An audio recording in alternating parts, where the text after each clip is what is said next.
ಈಗ ಶತಾಬ್ದಿ ಎಕ್ಸ್‌ಪ್ರೆಸ್ ನಲ್ಲಿ ಒಂದೊಂದೇ ಸುದ್ದಿಗಳನ್ನು ನೋಡ್ತಾ ಹೋಗೋಣ. ಮೆಟ್ರೋ ಪ್ರಯಾಣ ದರ ಏರಿಕೆಗೆ ತಾತ್ಕಾಲಿಕ ತಡೆ ನೀಡಿರುವ ಹಿನ್ನೆಲೆ ಬೆಂಗಳೂರು ಮೆಟ್ರೋ ರೈಲು ನಿಗಮ ಕೆಲವೇ ಕ್ಷಣಗಳಲ್ಲಿ ನಿರ್ದೇಶಕರ ಮಂಡಳಿ ಸಭೆಯನ್ನು ನಡೆಸಲಿದೆ. ಬೆಂಗಳೂರಿನ ಶಾಂತಿನಗರದಲ್ಲಿರುವ ಬಿಎಂಆರ್ಸಿಎಲ್ ಕಚೇರಿಯಲ್ಲಿ ಮಹತ್ವದ ಸಭೆ ನಡೆಯಲಿದೆ. ಒಟ್ಟು 14 ಸದಸ್ಯರನ್ನ ಒಳಗೊಂಡಂತ ಬಿಎಂಆರ್ಸಿಎಲ್ ನಿರ್ದೇಶಕರ ಮಂಡಳಿ ಹಾಗೂ ಕೇಂದ್ರ ಸರ್ಕಾರದ ಕೆಲ ಅಧಿಕಾರಿಗಳು ವಿಡಿಯೋ ಕಾನ್ಫರೆನ್ಸ್ ಮೂಲಕ ಸಭೆಯಲ್ಲಿ ಭಾಗಿಯಾಗಲಿದ್ದಾರೆ.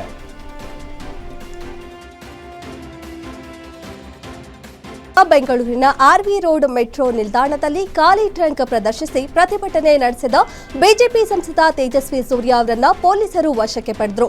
ಈ ಬಗ್ಗೆ ಸಾಮಾಜಿಕ ಜಾಲತಾಣ ಎಕ್ಸ್ನಲ್ಲಿ ವಿಡಿಯೋ ಪೋಸ್ಟ್ ಮಾಡಿರುವ ತೇಜಸ್ವಿ ಸೂರ್ಯ ಕರ್ನಾಟಕ ಕಾಂಗ್ರೆಸ್ ಸರ್ಕಾರದ ವಿರುದ್ಧ ವಾಗ್ದಾಳಿ ನಡೆಸಿದ್ದಾರೆ. ಮೆಟ್ರೋ ದರ ಏರಿಕೆ ಮಧ್ಯಮ ವರ್ಗದ ಜನರಿಗೆ ಭಾರವಾಗಿದ್ದು ಸರ್ಕಾರ ತಕ್ಷಣ ಮಧ್ಯ ಪ್ರವೇಶಿಸಬೇಕು ಎಂದು ಆಗ್ರಹಿಸಲಿದ್ದಾರೆ.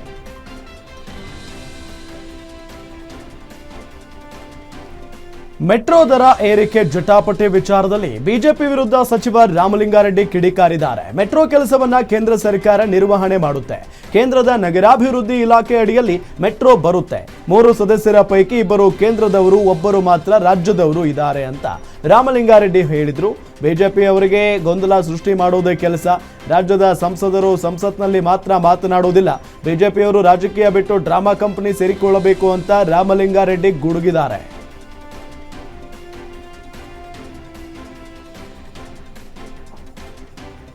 ಮೆಟ್ರೋ ಟಿಕೆಟ್ ದರ ಏರಿಕೆ ವಿಚಾರವಾಗಿ ರಾಜಕೀಯ ಜಟಾಪಟಿ ತೀವ್ರಗೊಂಡಿದೆ. ಮೆಟ್ರೋ ದರ ಏರಿಕೆಗೆ ಕೇಂದ್ರ ಸರ್ಕಾರವೇ ನೇರ ಹೊಣೆ ಎಂದು ಆರೋಪಿಸಿರುವ ಕಾಂಗ್ರೆಸ್ ಬಿಜೆಪಿ ವಿರುದ್ಧ ಬೀದಿಗಿಳಿದಿದೆ. ಬಿಜೆಪಿ ಸಂಸದ ತೇಜಸ್ವಿ ಸೂರ್ಯ ನಡೆಸಿದ ಪ್ರತಿಭಟನೆಗೆ ಪ್ರತಿಯಾಗಿ ಯೂತ್ ಕಾಂಗ್ರೆಸ್ ಕಾರ್ಯಕರ್ತರು ಶೋಭಾ ಕರಂದ್ಲಾಜೆ ಅವರ ಕಚೇರಿಗೆ ಮುತ್ತಿಗೆ ಹಾಕಲು ಯತ್ನಿಸಿದ್ರು.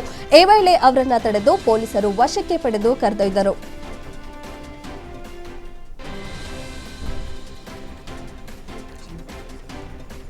ಮೆಟ್ರೋ ಟಿಕೆಟ್ ದರ ಏರಿಕೆ ವಿಚಾರಕ್ಕೆ ಸಂಬಂಧಪಟ್ಟಂತೆ ರಾಜ್ಯ ಸರ್ಕಾರದ ವಿರುದ್ಧ ಸಂಸದ ಡಾಕ್ಟರ್ ಕೆ ಸುಧಾಕರ್ ತೀವ್ರ ವಾಗ್ದಾಳಿ ನಡೆಸಿದ್ದಾರೆ. ದೊಡ್ಡಬಳ್ಳಾಪುರದಲ್ಲಿ ಮಾತನಾಡಿದ ಅವರು, ರಾಜ್ಯ ಸರ್ಕಾರ ಭಿಕ್ಷೆ ಎಂಬ ಪಾತ್ರೆಯನ್ನ ಇಟ್ಟುಕೊಂಡು ಆಡಳಿತ ನಡೆಸ್ತಾ ಇದೆ. ಭಿಕ್ಷೆ ಬೇಡೋದನ್ನ ಬಿಟ್ಟು ರಾಜ್ಯ ಸರ್ಕಾರ ಬೇರೆ ಏನೂ ಮಾಡ್ತಾ ಇಲ್ಲ. ಅವರ ಖಜಾನೆ ಸಂಪೂರ್ಣ ಖಾಲಿಯಾಗಿದೆ ಅಂತ ವ್ಯಂಗ್ಯ ಮಾಡಿದ್ದಾರೆ.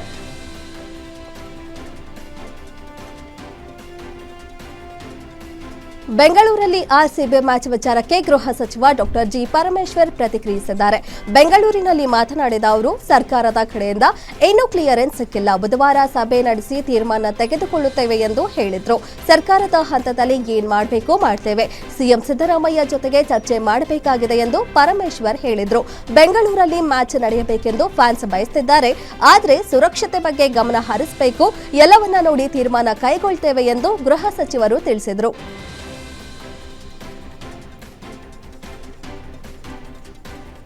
ನನಗೆ 10 ಬಾರಿ ನೋಟಿಸ್ ಕೊಟ್ಟರು, ನನ್ನದು ಒಂದೇ ಉತ್ತರ. ಡಿಕೆ ಶಿವಕುಮಾರ್ ಅವರು 1 ಬಾರಿ ಸಿಎಂ ಆಗಬೇಕು ಅಂತ ಶಾಸಕ ಇಕ್ಬಾಲ್ ಹುಸೇನ್ ಹೇಳಿದ್ದಾರೆ. ಯತೀಂದ್ರ ಹೇಳಿಕೆಗೆ ಗರಂ ಆಗಿರೋ ಇಕ್ಬಾಲ್ ಹುಸೇನ್, ಡಿಕೆ ಶಿವಕುಮಾರ್ ಪರವಾಗಿ 80 ರಿಂದ 90 ಜನ ಶಾಸಕರಿದ್ದೇವೆ. ಡಿಕೆ ಶಿವಕುಮಾರ್ ಸಿಎಂ ಆಗಬೇಕು ಅನ್ನೋದು ನಮ್ಮೆಲ್ಲರ ಆಸೆ ಅಂತ ಹೇಳಿದ್ರು. ಒಬ್ಬ ನಿಷ್ಠಾವಂತ ವ್ಯಕ್ತಿ ನಾಯಕನಾಗಿ ಬರಬೇಕು, ಹೀಗಾಗಿ ಡಿಕೆಶಿ ಪರವಾಗಿ ಮಾತನಾಡಿದ್ದೇವೆ ಅಂತ ಇಕ್ಬಾಲ್ ಪುನರುಚ್ಚರಿಸಿದ್ರು.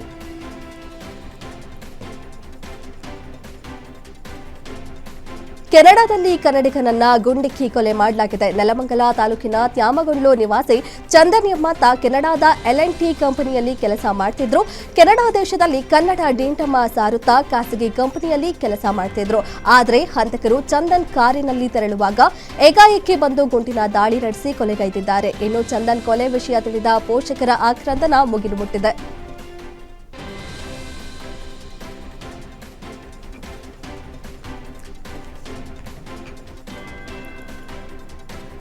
ಬೆಂಗಳೂರಿನ ಸಿಟಿ ಮಾರ್ಕೆಟ್ ಬಳಿ ಒಬ್ಬಂಟಿಯಾಗಿ ಹೋಗ್ತಿದ್ದ ವ್ಯಾಪಾರಿಯನ್ನ ಬೆದರಿಸಿ ಸುಲಿಗೆ ಮಾಡಲಾಗಿದೆ. ಒಬ್ಬಂಟಿಯಾಗಿ ಹೋಗುತ್ತಿದ್ದ ಹೂವಿನ ವ್ಯಾಪಾರಿ ಸಿದ್ದ ಮಾಧುಗೆ ಚಾಕು ತೋರಿಸಿ 10,000 ರೂಪಾಯಿ ಕಸಿದು ಖದೀಮರು ಬೈಕ್ನಲ್ಲಿ ಎಸ್ಕೇಪ್ ಆಗಿದ್ದಾರೆ.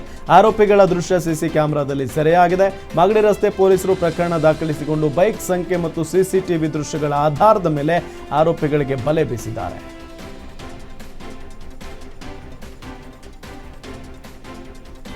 ಬೆಂಗಳೂರು ಹೊರವಲಯದಲ್ಲೂ ಗಾಂಜಾ ವ್ಯಸನಿಗಳ ಅವಾಂತರ ಮಿತಿಮೀರಿದೆ. ಬೆಂಗಳೂರು ಗ್ರಾಮಾಂತರ ಜಿಲ್ಲೆಯ ದೇವನಹಳ್ಳಿ ಬಸ್ ನಿಲ್ದಾಣ ಸಮೀಪ ಗಾಂಜಾ ಸೇವಿಸಿ 3 ಯುವಕರು ನಡು ರಸ್ತೆಯಲ್ಲಿ ಪ್ರಜ್ಞೆ ತಪ್ಪಿ ಬಿದ್ದಿದ್ರು. ಜಾರ್ಖಂಡ್ ರಾಜ್ಯದಿಂದ ಕೆಲಸಕ್ಕಾಗಿ ದೇವನಹಳ್ಳಿಗೆ ಬಂದಿದ್ರು ಎಂಬ ಮಾಹಿತಿ ಸಿಕ್ಕಿದೆ. ಸ್ಥಳಕ್ಕೆ ಬಂದ ದೇವನಹಳ್ಳಿ ಪೊಲೀಸರು ಗಾಂಜಾ ವ್ಯಸನಿಗಳನ್ನ ಕರೆದೊಯ್ದರು.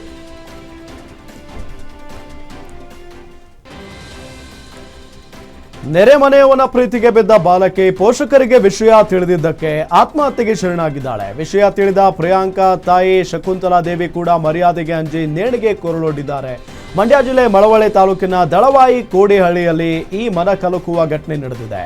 ಈಗಾಗಲೇ ಮದುವೆಯಾಗಿ ಮಕ್ಕಳಿರೋ ಪಕ್ಕದ ಮನೆಯ ವ್ಯಕ್ತಿ ಪ್ರಿಯಾಂಕಾಳ ಹಿಂದೆ ಬಿದ್ದಿದ್ದ. ಪ್ರಿಯಾಂಕಾ ಕೂಡ ಆತನನ್ನ ಪ್ರೀತಿ ಮಾಡ್ತಾ ಇದ್ಲು ಅನ್ನೋ ವಿಚಾರ ಮೊನ್ನೆಯಷ್ಟೇ ಪೋಷಕರಿಗೆ ಗೊತ್ತಾಗಿದೆ.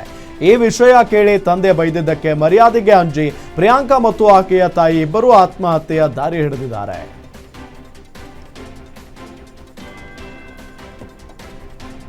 ಸರಗಳರಿಂದ ಬಿಡಿಸಿಕೊಳ್ಳಲು ಹೋಗಿ ಕುಸಿದು ಬಿದ್ದು ಮಹಿಳೆ ಸಾವನ್ನಪ್ಪಿರುವ ಘಟನೆ ನೆಲಮಂಗಲದ ಹುಸ್ಕೂರು ಗ್ರಾಮದಲ್ಲಿ ನಡೆದಿದೆ. 45 ವರ್ಷದ ಜ್ಯೋತಿ ಮೃತ ಮಹಿಳೆ ಮನೆ ಮುಂದೆ ಕಸ ಗುಡಿಸುತ್ತಿದ್ದಾಗ ಕಳ್ಳರು ಜ್ಯೋತಿಯ ಮಾಂಗಲ್ಯ ಸರ ಕಸಿದು ಪರಾರಿಯಾಗಿದ್ದಾರೆ. ಆಕೆಗೆ ಸ್ಪ್ರೇ ಮಾಡಿದ್ದರಿಂದ ಜ್ಯೋತಿ ಸ್ಥಳದಲ್ಲೇ ಕುಸಿದು ಬಿದ್ದು ಸಾವನ್ನಪ್ಪಿದ್ದಾರೆ. ಸ್ಥಳಕ್ಕೆ ಪೊಲೀಸರು ಭೇಟಿ ನೀಡಿ ಪರಿಶೀಲಿಸಿದ್ದಾರೆ.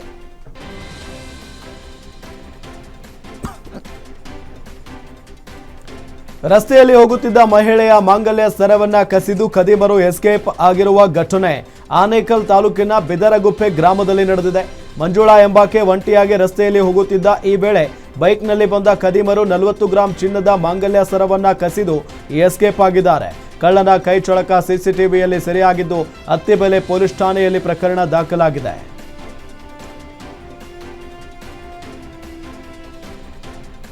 ಕೊಲೆ ಮಾಡಿ ಶವ ಬಿಸಾಡಿ ದುಷ್ಕರ್ಮಿಗಳು ಪರಾರಿಯಾದ ಘಟನೆ ಮಂಡ್ಯ ಜಿಲ್ಲೆಯ ಮಳವಳ್ಳಿ ತಾಲೂಕಿನಲ್ಲಿ ನಡೆದಿದೆ. 45 ವರ್ಷದ ಮಂಜು ಕೊಲೆಯಾದ ದುರ್ದೈವಿ. ದುಷ್ಕರ್ಮಿಗಳು ಮಂಜು ಎಂಬಾತನನ್ನ ಬೇರೆಡೆ ಕೊಲೆ ಮಾಡಿ ಬಳಿಕ ಶವವನ್ನ ಊರಿನ ಮನೆಯೊಂದರ ಜಗಲಿಯ ಬಳಿ ಬಿಸಾಡಿ ಪರಾರಿಯಾಗಿರುವ ಶಂಕೆ ವ್ಯಕ್ತವಾಗಿದೆ. ಶವ ಪತ್ತೆಯಾಗ್ತಿದ್ದಂತೆ ಗ್ರಾಮದಲ್ಲಿ ಆತಂಕದ ವಾತಾವರಣ ನಿರ್ಮಾಣವಾಗಿತ್ತು. ಸ್ಥಳಕ್ಕೆ ಪೊಲೀಸರು ಭೇಟಿ ನೀಡಿ ಪರಿಶೀಲನೆ ನಡೆಸಿದ್ದಾರೆ.